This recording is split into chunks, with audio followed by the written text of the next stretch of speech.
Welcome to Mysteries to Solve. The year is 900 AD. In the heart of the jungle, a city of 100,000 people falls silent. No war cries, no burned walls, no final battle carved into stone. Just nothing. The temples stand, the plazas stand, the palaces stand. But the people are gone. For over 1,000 years, one of the most advanced civilizations on Earth, a civilization that mapped the stars, predicted eclipses, and built pyramids taller than a 20-story building, simply vanished from history. And to this day, scientists are still fighting over exactly why.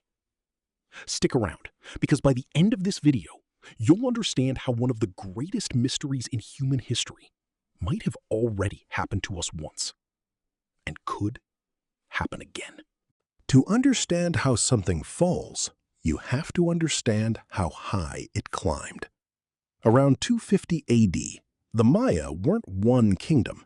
They were dozens of rival city-states spread across what is now Mexico, Guatemala, Belize, and Honduras.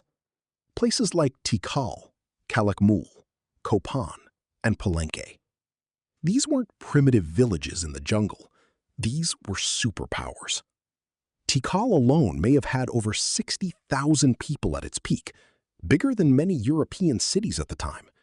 Its central pyramid, Temple 4, rises 230 feet into the canopy, built without metal tools, without the wheel, without pack animals. The Maya invented one of the only fully developed writing systems in the ancient Americas. They tracked Venus with an accuracy that rivals modern astronomy. Their calendar system was so precise that some of their eclipse predictions still line up today. And here's the twist most people don't know. The Maya never actually vanished as a people. Millions of their descendants live in Central America right now, speaking Mayan languages. What collapsed wasn't the Maya themselves. It was their kings, their cities, their entire political world in the span of about 100 years. So what happened? For decades, historians assumed the Maya were peaceful astronomer priests who simply faded away. Then, archaeologists learned to actually read Maya glyphs, and the story changed completely. Carved into stone monuments across the region is a brutal record of warfare. Cities boasting about capturing enemy kings, ritual sacrifice of rival rulers, entire dynasties erased by conquest. In the late 700s and 800s, something shifts. War references explode.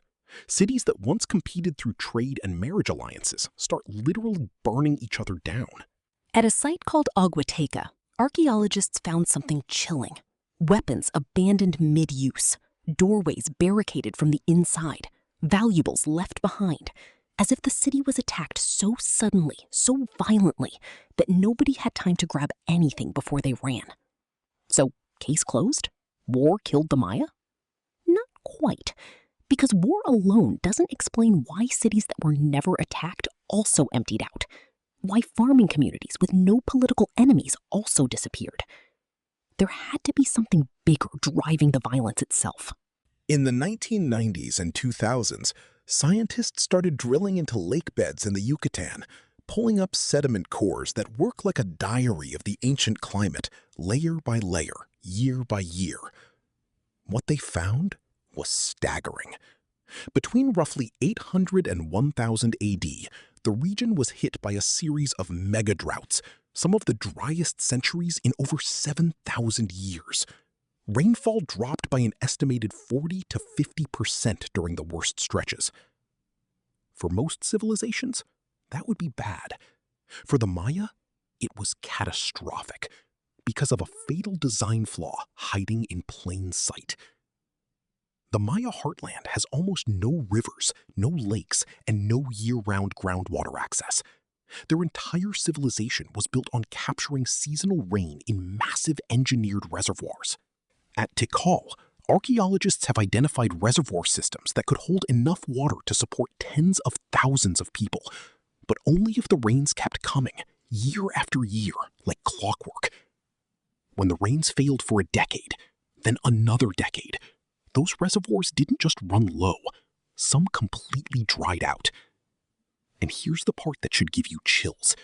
Contamination levels found in the mud of Tikal's reservoirs suggest that toward the end, even the water that was left may have become unsafe to drink. Imagine watching the water your entire civilization depends on disappear in front of you and having nowhere else to go. Here's where the story gets uncomfortable. Because the drought wasn't just bad luck. The Maya may have helped cause it. To feed growing cities, Maya farmers cleared enormous stretches of tropical rainforest for agriculture, burning it down to plant maize. Pollen records show forest cover collapsing across the lowlands in the centuries before the fall. Rainforests don't just sit there. They generate their own rainfall through a cycle of evaporation and transpiration. Strip away enough forest, and you don't just lose trees. You can actually break the regional rain cycle itself. Climate models built by researchers suggest deforestation may have intensified the droughts by as much as 5 to 15%, turning a bad situation into a death spiral. Less rain meant worse harvests. Worse harvests meant clearing more forest for farmland, which meant even less rain. At the same time, populations had exploded far beyond what the land could sustainably support. Some estimates put the Maya lowlands at their peak population density higher than parts of the region today, even with modern technology. So picture the final decades: overworked soil, vanishing forests, unpredictable rain, and too many mouths to feed, all colliding in the same generation. And when kings failed to deliver the rain their religion promised they controlled, people stopped believing in kings. This is when the pieces finally click together. Drought hits, harvests fail. Cities that depended on trade networks for surplus food suddenly find their neighbors have nothing to spare either. Desperation turns into competition. Competition turns into raiding. Raiding turns into war. The same war we saw carved into those monuments. Weakened, starving cities become easy targets. Refugees flee collapsing capitals and overwhelm smaller towns that can't support them either. The elaborate trade networks that connected the Maya world, obsidian, jade, cacao, salt, break down one route at a time. And the kings, whose entire authority rested on their claim to control rain, harvests, and cosmic order, lose their grip completely. If your king can't make it rain, why are you still building him a pyramid? Between roughly 800 and 950 AD, city after city stops erecting monuments, stops carving dates, stops building. Population estimates for the southern lowlands drop by as much as 90% in some areas within a single century. Not because the people vanished into thin air, but because they walked away. North, toward the Yucatan, toward water, toward survival. The jungle did the rest, swallowing palaces whole until they looked like hills. Here's the part that should really unsettle you. The Maya weren't unsophisticated. They weren't ignorant of their environment. They were master engineers, brilliant astronomers, sophisticated farmers who had thrived in this landscape for over 1,000 years. And they still walked straight into an environmental trap of their own making. Because the warning signs unfolded slowly, across generations, never obvious enough in any single lifetime to change course. Sound familiar? Today, we're clearing forests at a scale the Maya could never have imagined. We're straining water systems in ways eerily similar to those ancient reservoirs. And we have far more data, far more warning than any Maya farmer ever did. The Maya collapse isn't just an ancient mystery. It might be the closest thing history has to a warning label. The Maya people never disappeared. Walk through Guatemala or the Yucatan today, and you'll hear their languages, see their descendants, taste their cuisine, still deeply woven into modern life. What collapsed was a system. Kings, cities, and an environment pushed past its breaking point all at once.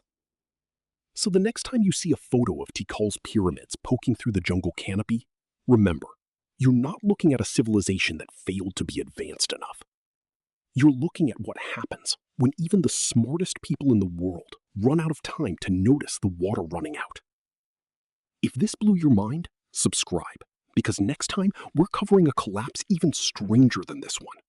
The sudden disappearance of the Bronze Age superpowers 3,200 years ago, in what historians call the First Apocalypse.